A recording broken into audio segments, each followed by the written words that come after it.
awal mula masuknya Yahudi ke Jazirah Arab ini, lebih tepatnya kita mulai dari kisah seorang raja Yaman bernama Rabi'ah bin Nasr.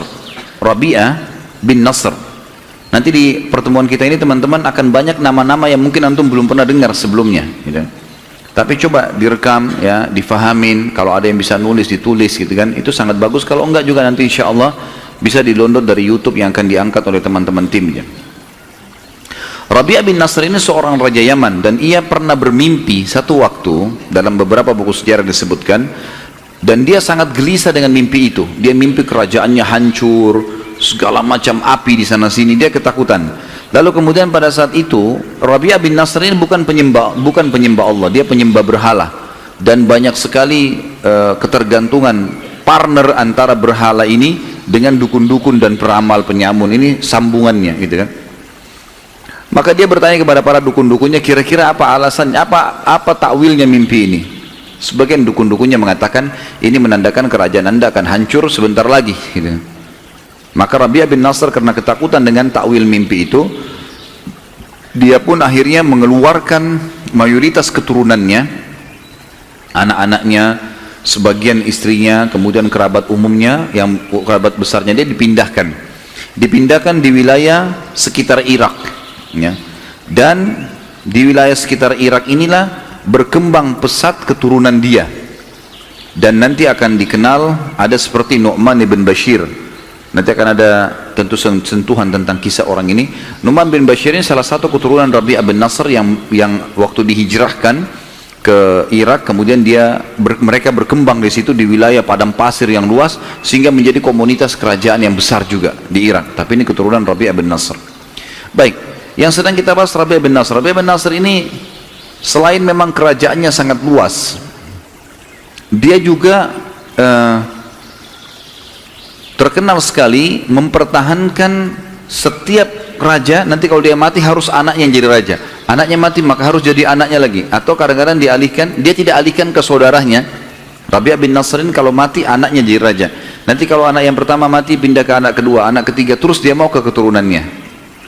Salah satu keturunan Rabi'ah bin Nasr yang terkenal sekali, jadi banyak keturunan dia, tapi diantaranya yang jadi saksi bahasan kita adalah seseorang yang bernama Tabban As'ad. Ini nama yang kedua. Jadi Rabi'ah bin Nasr ini adalah raja dulunya, tapi bukan dia yang sedang kita bahas. Ada keturunan dia yang bernama Tabban As'ad. Tabban As'ad ini kerajaannya luas, secara fisik orangnya kuat, tampan, kaya raya, keturunannya banyak gitu kan. Dan menjadi tradisi orang-orang Arab pada saat itu, dan sampai sekarang sebenarnya masih terjadi, kalau ada seseorang memiliki kelebihan fisik, keturunannya banyak, orangnya pintar, kaya raya, pokoknya berkumpul pada dia kelebihan-kelebihan duniawi ini, maka dia boleh membuat suku sendiri atas namanya dia, walaupun suku itu dianggap cabang dari suku induk.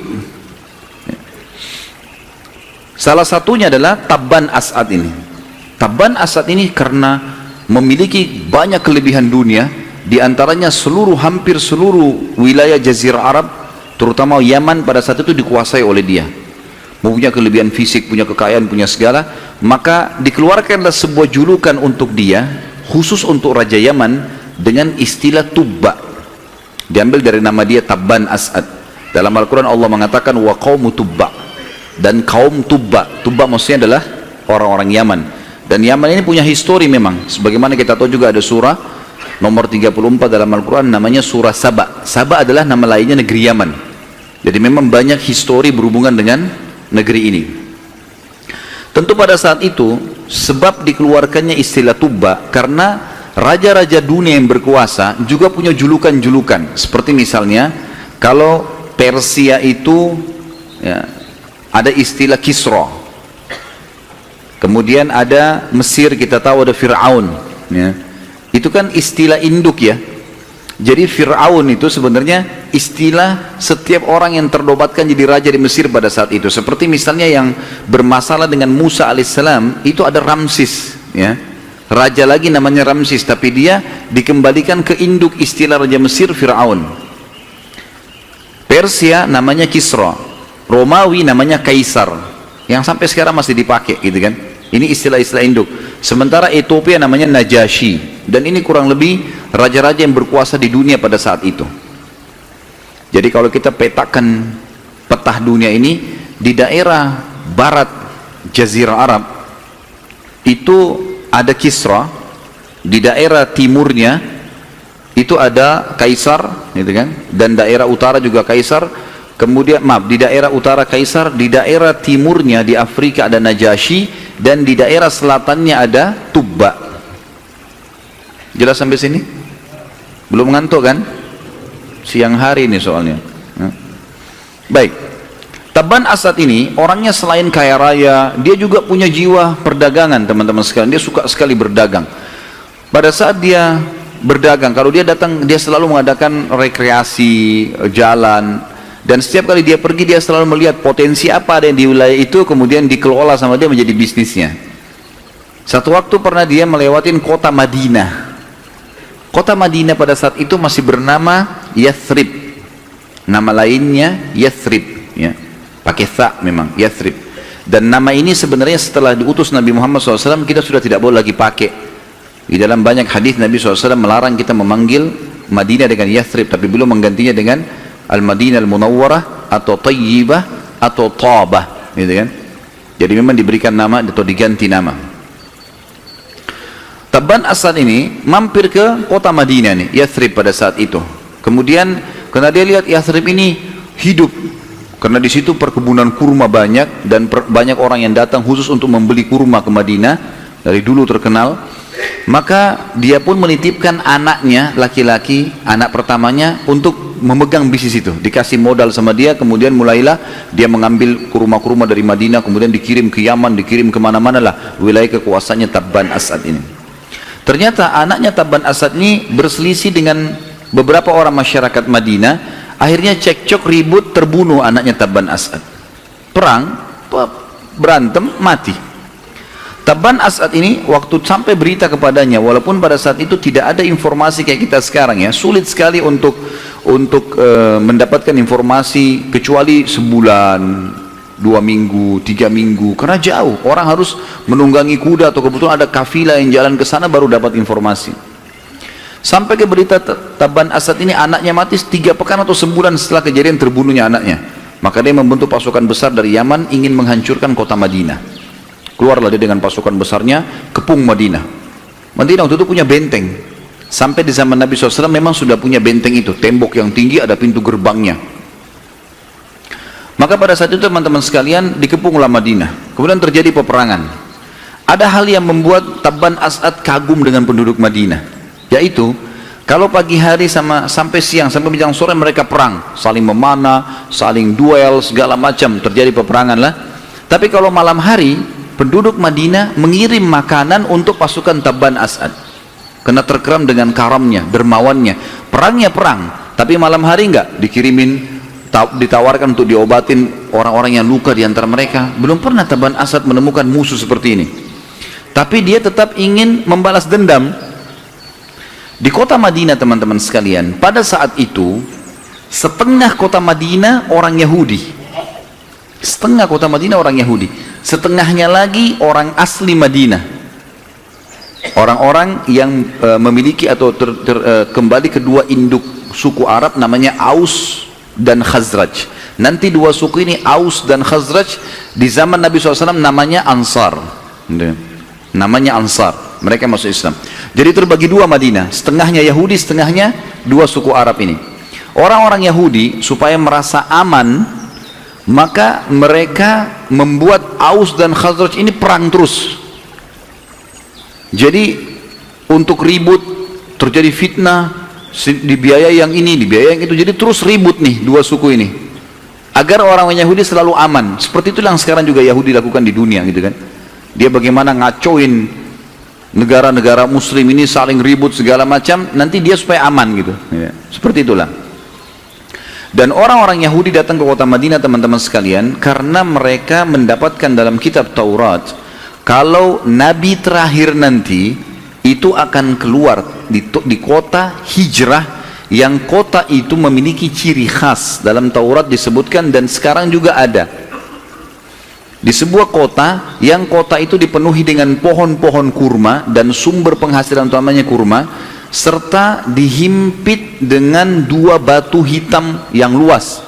Kalau di Madinah sekarang dikenal dengan Harra Syarqiyah dan Harra Gharbiyah, wilayah timur dan wilayah barat. Ya.